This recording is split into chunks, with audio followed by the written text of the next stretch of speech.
السلام علیکم ورحمۃ اللہ وبرکاتہ۔ مراقبہ، احسان اور تصوف کے بارے میں سوال آ گیا۔ میرے بھائی، شریعت اسلامیہ میں تو خیر مراقبے کا کوئی تصور نہیں، خاص طور پر یہ جو مروجہ مراقبہ ہے یہ تو سرے سے ہے ہی نہیں۔ رہا مسئلہ احسان کا، تو احسان کی طرف تو حدیث مبارکہ میں موجود ہے نا۔ نبی کریم صلی اللہ علیہ وسلم نے ارشاد فرمایا ان تعبد اللہ کأنک تراہ فإن لم تکن تراہ فإنہ یراک، کہ احسان یہ ہے کہ تم اللہ تعالیٰ کی عبادت اس طرح کرو گویا کہ تم اللہ کو دیکھ رہے ہو، اور اگر یہ کیفیت پیدا نہیں ہوتی تو کم از کم یہ کیفیت ضرور پیدا کر لو کہ اللہ تعالیٰ تمہیں دیکھ رہے۔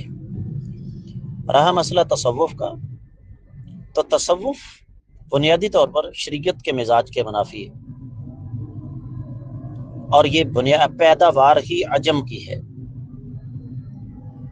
بلکہ اس سے آگے چل کے میں کہوں گا کہ تصوف بنیادی طور پر کوئی دین نہیں، اس کا اسلام کے ساتھ کوئی تعلق نہیں، بلکہ اسلام کے متوازی اور اسلام سے متصادم ایک مستقل دین ہے، خود ساختہ من گڑت، جو عیسائیت، یہودیت، ہندوازم اور سکھ ازم کا مجموعہ ہے جس کو اسلام کا تڑکا لگایا گیا ہے۔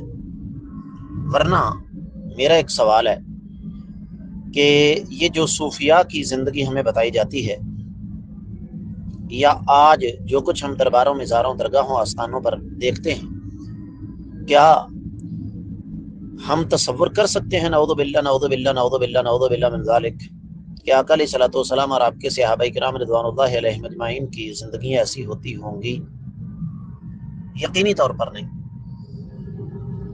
میں امید کرتا ہوں کہ آپ کو انشاءاللہ اس کی اچھی طرح سمجھ آ گئی ہوگی۔ واللہ تعالی اعلم۔